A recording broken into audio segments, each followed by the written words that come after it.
Bismillahirrahmanirrahim. Assalamualaikum warahmatullahi wabarakatuh. Alhamdulillah, thumma alhamdulillah, wassalatu wassalamu ala rasulillah, amma ba'd. Bagaimana Bapak Ibu kabarnya semuanya? Semoga selalu berada dalam bimbingan cinta, rahmat, karunia, keberkahan dari Allah Subhanahu wa taala, sehingga hidup Anda menjadi ajaib, ya, menjadi manusia-manusia yang tinggi kedudukannya di sisi Allah Subhanahu wa taala, sehingga Allah akan meninggikan kedudukan Anda di antara manusia-manusia yang ada di muka bumi. Bahkan Allah juga insya Allah akan meninggikan kedudukan Anda dari seluruh penduduk langit. Amin. Amin ya rabbal alamin. Bapak Ibu, pada kesempatan kali ini saya ingin melanjutkan seri ketiga, ya, dari materi Goa Keajaiban.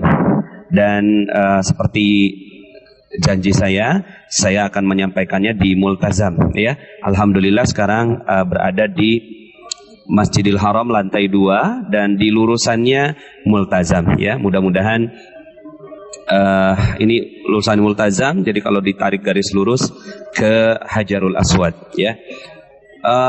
Bukan apa-apa Bapak Ibu, tujuan saya menyampaikan ini dengan keadaan dan tempat yang terbaik adalah agar materi ini benar-benar menghujam dan diizinkan oleh Allah Subhanahu wa taala masuk ke dalam hati kita semua, sehingga akhirnya kita menjadi manusia-manusia pilihan Allah Subhanahu wa taala. Bapak Ibu, dalam seri pertama dan seri kedua rasanya insya Allah cukup jelas, ya, bahwa keajaiban memang merupakan salah satu yang diajarkan di dalam agama Islam, ya. Di dalam Islam Anda semua diciptakan oleh Allah Subhanahu wa taala menjadi manusia-manusia ajaib yang beyond sunnatullah. Ya, sunnatullah itu api dingin, api panas, ya Bapak Ibu. Itu sunnatullahnya. Tapi kalau Allah mau dingin, ya, maka itu akan terjadi. Sunnatullahnya, ya, jatuh ke bawah gitu, ya. Tapi kalau Allah mau, ya, maka bisa-bisa saja jatuh ke atas gitu, ya Bapak Ibu. Ini beyond, ya, sunnatullah. Artinya melampaui batas aturan-aturan Allah Subhanahu wa taala. Nah, syaratnya adalah kita masuk ke dalam goa keajaiban. Nah, prinsip ini sebenarnya kita sudah latih di terumbu karang Bapak Ibu, ya.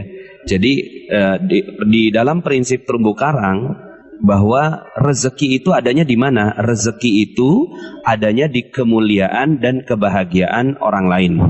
Ketika orang lain mulia dan bahagia karena kita, maka kita berhak untuk mendapatkan rezekinya. Dan Allah yang mengatur semua, ya, bagaimana proses pentransferan rezeki itu kepada kita. Nah, kalaulah membahagiakan manusia, memuliakan manusia, itu sudah sedemikian, ya, rezekinya yang diberikan, bagaimana lagi ketika kita memuliakan dan membahagiakan Allah sang pemilik rezeki. Goa keajaiban adalah satu cara untuk kita mendekat kepada Allah Subhanahu wa taala. Ketika kita mendekat kepada Allah Subhanahu wa taala dengan berjalan, maka Allah akan mendekat dengan berlari. Ketika kita mendekat kepada Allah sejengkal, maka Allah akan mendekat kepada kita sedepah. Ya, Masya Allah Bapak Ibu, ya. Ketika kita memiliki berbagai macam masalah-masalah dalam kehidupan kita, sebagiannya sebenarnya itu adalah cara Allah untuk memasukkan kita ke dalam goa masalah, ya. Yang di dalam masalah itu kita menyebut nama Allah, menyebut asma Allah, sebagaimana Nabi Yunus alaihissalam, ya, dimasukkan ke dalam ikan, lalu kemudian di dalamnya beliau berzikir la ilaha illa anta subhanaka inni kuntu minadh dhalimin. Disebut nama Allah di dalam goa itu. Maka ketika, ya, Anda semua, kita semua dipaksa oleh Allah Subhanahu wa taala untuk masuk ke dalam goanya, maka bersyukurlah, berbahagialah. Mungkin masalah-masalah yang kita hadapi, amanah-amanah yang nggak selesai, pekerjaan-pekerjaan yang nggak bagus, lalu kemudian dikomplain orang, piutang-piutang yang tidak terbayar oleh orang lain, mungkin masalah keluarga, perceraian, mungkin masalah dengan anak dan seterusnya. Apapun masalah kehidupan kita, bisa jadi itu adalah salah satu sarana Allah Subhanahu wa taala untuk menarik kita dari tempat yang jauh dari Allah Subhanahu wa taala menuju ke dalam goanya, ke dalam goa keajaiban. Maka bagi mereka-mereka yang berada di dalam goa lalu kemudian dia menyebut asma Allah Subhanahu wa taala, maka saat itulah dia memuliakan dan membahagiakan Allah Subhanahu wa taala. Kalaulah manusia saja mulia dan bahagia lalu kemudian Allah berikan rezeki atas asbab tersebut, atas sebab tersebut, atas wasilah tersebut, lalu bagaimana lagi Allah Subhanahu wa taala yang dimuliakan dan dibahagiakan di dalam goa keajaiban. Maka Bapak Ibu, terdapat banyak sekali kisah di dalam sejarah-sejarah Islam yang menyebutkan tentang hal ini, ya. Dan selalunya ketika terjadi keajaiban, ketika perang Badar terjadi, maka para sahabat diajak oleh Rasulullah SAW untuk masuk ke dalam goa. Di malam hari Rasulullah SAW berdoa meminta pertolongan dari Allah Subhanahu wa taala, dan benar saja keesokan harinya Allah mengirimkan 1000 malaikat yang membantu Rasulullah SAW dalam peperangan pertamanya. Nah, Bapak Ibu yang dirahmati Allah, ini adalah kisah-kisah yang berada di sirah Rasulullah SAW. Lalu bagaimana yang berada dalam kehidupan kita, bagaimana menggunakan materi goa keajaiban ini untuk kehidupan rezeki kita, ya? Karena bukan apa-apa Bapak Ibu, saya kenapa membahas rezeki, karena rezeki adalah ladang amal. Sebagaimana Rasulullah SAW juga ladang amalnya dalam berdakwah mengajak manusia ke dalam agama Allah Subhanahu wa taala, ya. Maka ketika kita berbicara dalam ranah rezeki yang memang di dalam Al-Qur'an Allah Subhanahu wa taala sering mengulang tentang rezeki, bahkan doanya Nabi Ibrahim alaihi salam juga meminta rezeki kepada anak keturunannya, ya. Maka membicarakan tentang rezeki juga bagian dari bagaimana kita mendapatkan solusi terbaik dengan cara terbaik, agar rezeki kita berlimpah ruah. Nah, saya sedikit ingin cerita tentang bagaimana pelaksanaan dari goa keajaiban ini Bapak Ibu, ya. Saya sedikit ingin cerita kesaksian saya terhadap seorang guru yang beliau Ustadz Yusuf Mansur, ya. Ketika saat sholat duha begitu, ya, kemudian mengajak saya, Nas, kita sholat dulu, ya. Kemudian waktu itu saya sudah mau pamitan kepada beliau, Ustadz, ana ada keperluan gitu, ya. Ya udah pamitan, tapi pas udah jalan gitu dipanggil lagi sama Ustadz. Sini, kayaknya antum belum duha kayaknya. Iya benar Ustadz. Akhirnya diajaklah gitu, ya, di sebuah musola yang kecil,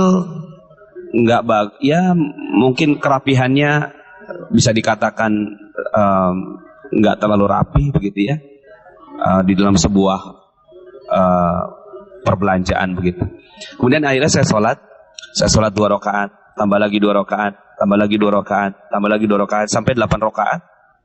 Kemudian saya melihat Ustadz Yusuf Mansur belum selesai, 2 rakaat aja belum selesai Ustadz, ya. Kemudian akhirnya saya sholat lagi sampai 12 rakaat, tambahkan saya sholat dengan sholat hajat. Baru kemudian selesai Ustadz Yusuf Mansur melaksanakan sholat duhanya yang hanya 2 rakaat. Kemudian saya tanya, Ustadz, antum baca apa? Ada 7 surat yang beliau baca, ya. Ada 7 surat yang beliau baca di dalam 2 rakaat beliau melaksanakan sholat duha itu, ya. 4 yang saya ingat waktu itu adalah Yasin, kemudian Ar-Rahman, Al-Waqi'ah, Al-Mulk, ya, dan surat-surat yang lainnya, itu, ya. Subhanallah, ya, 12 rakaat saya lakukan, beliau cuma 2 rakaat. Dan ketika saya tanya kenapa antum melakukan sampai sebegitu lamanya, kemudian beliau bilang, ya, ini adalah kesempatan saya untuk berdekatan dengan Rob saya, ya. Kalau di kesempatan lain mungkin saya tidak punya kesempatan seperti ini. Subhanallah, ini adalah pelaksanaan dari goa keajaiban Bapak Ibu. Saya saat itu tertancap betul di dalam diri saya, apalagi sebelum-sebelumnya ceramah-ceramahnya Ustadz Yusuf Mansur itu, ya, beliau ketika memiliki banyak sekali masalah, lalu kemudian oleh gurunya itu hanya dibekali 2 korek, ya. Nggak paham awalnya, ya, tapi kemudian ternyata korek ini adalah untuk mengganjel mata Bapak Ibu, ya, untuk mengganjel mata supaya tidak tertidur selama 1 malam. Dan ternyata itulah goa keajaiban, ya, goa keajaiban yang akan membantu semua masalah-masalah kita. Nah, saya menciptakan dua kisah. Kisah yang pertama adalah kisah tentang Abah Hasan. Abah Hasan ini adalah bapak mertua dari kakak saya yang pertama. Beliau ingatannya sudah pendek, Bapak Ibu ya, sudah pikun gitu. Kemudian ketika saya datang ke rumah beliau, ditanya, ini siapa? Nasrullah. Dari mana? Depok. Duduk deh gitu ya. 15 menit lagi dia nanya gitu. Ini siapa? Nasrullah. Dari mana? Depok.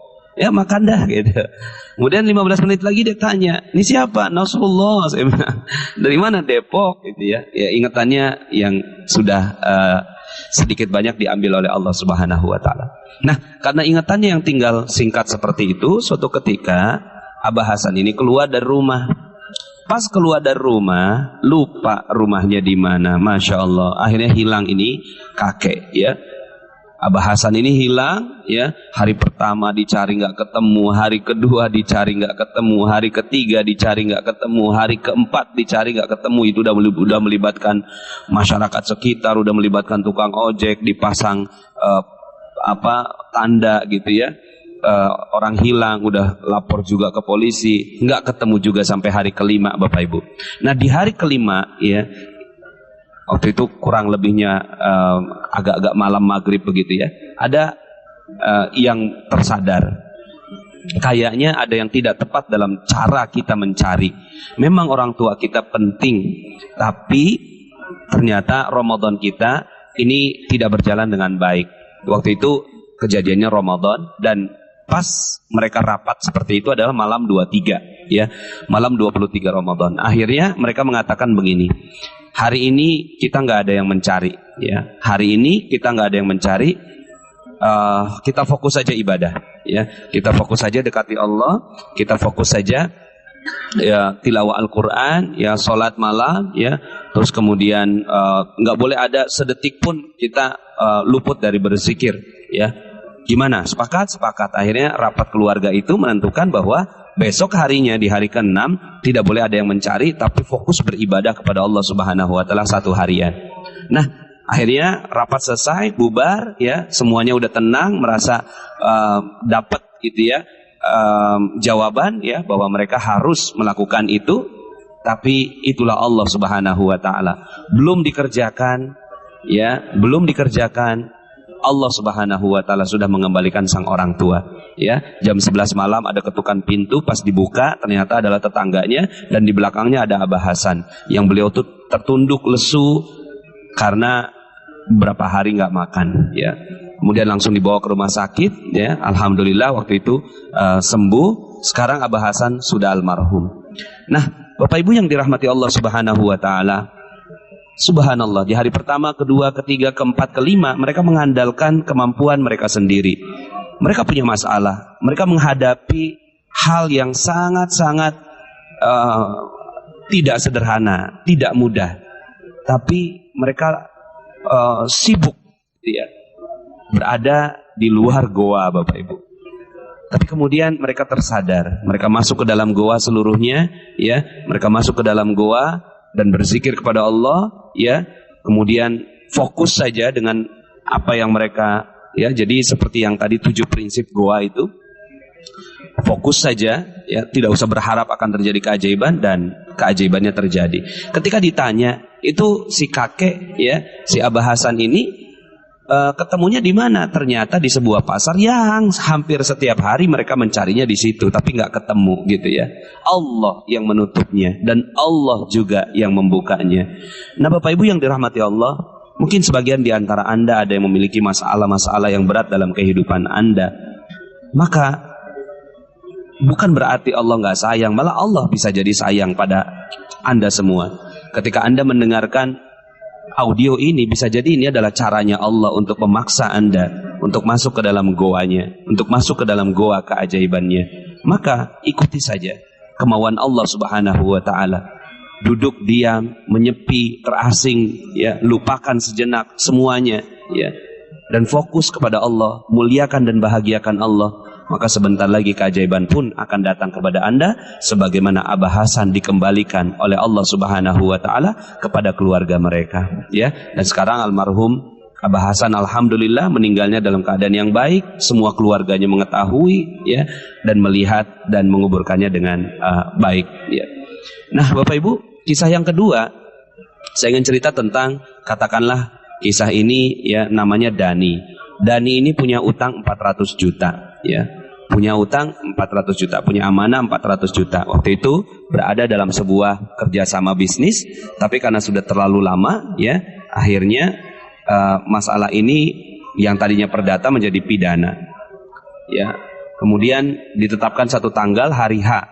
Kalau tidak ada uangnya juga, ya, 400 juta itu, maka si Dani itu harus masuk ke sel, ya. Nah, waktu itu ada waktu 3 bulan untuk menyelesaikan sampai hari H. Dan akhirnya Dani melakukan semua aktivitas-aktivitas yang bisa membuat dana itu bisa terkumpul. Tapi, ya, akhirnya karena memang bisnisnya masih sedang berada dalam ujian, akhirnya sudah bersepakat dengan istrinya untuk menjual rumah yang dia tempati. Ya sudah, ya, akhirnya mereka bersepakat untuk jual rumah dan kemudian membeli rumah yang mungkin lebih kecil dari yang sekarang ditempati. Ya, saat itu terjadi deal, ya, deal dengan seorang yang akan membeli rumah tersebut, dan akhirnya sudah siap masuk ke notaris, tapi ternyata qadarullah, ya, Allah tidak mengizinkan proses penjualan rumah tersebut. Akhirnya apa yang terjadi? Yang terjadi adalah mereka, si Dani tidak berhasil untuk mendapatkan dana pengembalian. Waktu itu, ya, Ramadan, dan ketetapan hari hanya itu adalah beberapa hari setelah Lebaran. Dan akhirnya Dani masuk ke dalam goa keajaiban, yaitu Ramadan. Dan akhirnya dia fokus saja di 10 hari terakhir di bulan Ramadan. Dia fokus tidak keluar dari masjid. Dia fokus beribadah, beritikaf, dan berzikir kepada Allah Subhanahu wa taala. Setiap si Dani membaca Al-Quran, di setiap hurufnya dia titipkan, ya, bayangan, imajinasi 400 juta itu ke dalam setiap huruf yang dia baca. Apakah bisa selesai? Tidak ternyata, ya. Sampai H-2. Dani harus menghadapi proses pengadilan. Uangnya belum terkumpul juga. Dan akhirnya Dani sudah pasrah. Dia sudah siap untuk dipenjara. Dia sudah siap menerima segala resikonya.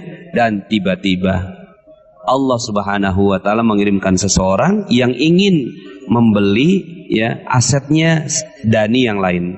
Jadi Dani memiliki beberapa aset, ya, yang mau dijual malah nggak laku, yang dia pikir nggak mungkin kejual dalam waktu cepat, hari itu laku kalau nggak salah 500 juta, ya. H-2. Lalu kemudian akhirnya H-1 dananya ditransfer, dan di hari H selesailah seluruhnya, bahkan masih ada sisa 100 juta. Subhanallah, mari kita lihat prosesnya. Allah Subhanahu wa taala sebenarnya telah menyiapkan dananya, tapi Allah ingin melihat kesungguhan Dani dalam mendekati goanya, mendekati goa keajaiban yang Allah Subhanahu wa taala persiapkan untuk Dani. Dan akhirnya alhamdulillah masalahnya bisa terselesaikan dengan baik. Nah, Bapak Ibu yang dirahmati Allah Subhanahu wa taala, saya yakin kisah-kisah seperti ini bertebaran banyak sekali, ya, dalam sejarah umat Islam. Dan sekarang giliran Anda untuk juga memberikan kisahnya, memberikan testimoninya. Masuklah ke dalam goa, maka Allah Subhanahu wa taala akan mencurahkan rahmatnya. Wa idzi tazaltumuhum wa ma ya'buduna illallah fa'wu ilal kahfi yanshur lakum rabbukum min rahmatih wa yuhayyi lakum min amrikum mirfaqa. Masuklah ke dalam goa. Lalu kemudian nanti Allah akan mencurahkan sebagian rahmatnya dan menyediakan penyelesaian atas urusan mereka. Masya Allah Bapak Ibu, saya doakan di Multazam ini, saya doakan benar-benar Anda semua akan mendapatkan rahmat, berkah, cinta, kemuliaan, kejayaan dari Allah Subhanahu wa Ta'ala melalui materi Goa Keajaiban ini. Secara tulus dalam hati saya yang paling dalam, saya mendoakan Anda agar menjadi manusia-manusia pilihan Allah Subhanahu wa Ta'ala. Kalaupun sekarang Anda berada dalam kondisi yang tidak beruntung, kondisi yang memiliki berbagai macam amanah, berbagai macam masalah, berbagai macam hal yang harus Anda selesaikan, itu hanyalah semata-mata kalaulah Anda ditakdirkan Allah untuk mendengarkan materi Goa Keajaiban ini, itu adalah cara Allah untuk menarik Anda masuk ke dalam goanya, cara Allah untuk memasukkan Anda ke dalam rahmat Allah Subhanahu wa Ta'ala, sebagaimana caranya Allah untuk memasukkan Nabi Yunus ke dalam ikan, dan kemudian akhirnya setelah itu Allah Subhanahu wa Ta'ala berikan keberkahan, kemuliaan, kejayaan kepada Nabi Yunus bin Matta. Begitu juga Anda semua, insya Allah Allah Subhanahu wa Ta'ala akan berikan rahmat yang tinggi untuk Anda semua. Selamat meraih keajaiban Bapak Ibu, dan mudah-mudahan goa-goa Anda yang Allah Subhanahu wa Ta'ala sudah persiapkan untuk Anda menjadi goa yang indah untuk Anda ceritakan dan berikan testimoninya, motivasinya kepada orang lain, agar semakin banyak orang-orang yang mendekat kepada Allah Subhanahu wa Ta'ala. Demikian saya doakan agar Anda semua sekali lagi mendapatkan rahmat dari Allah Subhanahu wa Ta'ala. Allahumma rabbana taqabbal minna innaka antas samiul alim wa tub alaina ya Allah ya maulana innaka antat tawwabur rahim. Allahumma ya farijal ham wa ya kashifal gham wa ya mujib da'watil mutarrin rahmanad dunya wal akhirah wa rahimahuma anta tarhamuna farhamna rahmatan tughnina biha ar-rahmatika man siwak. Rabbana atina fid dunya hasanah wa fil akhirati hasanah wa qina adzaban nar. Bifadli subhana rabbika rabbil izzati amma yasifun wa salamun alal mursalin walhamdulillahi rabbil alamin. Demikian Bapak Ibu, mohon maaf atas segala kekurangan. Yang benar hanya datang dari Allah Subhanahu wa Ta'ala. Aqulu qouli hadza wastaghfirullahalazim li wa lakum. Saya Nasrullah, sampai jumpa dalam audio berikutnya. Assalamualaikum warahmatullahi wabarakatuh.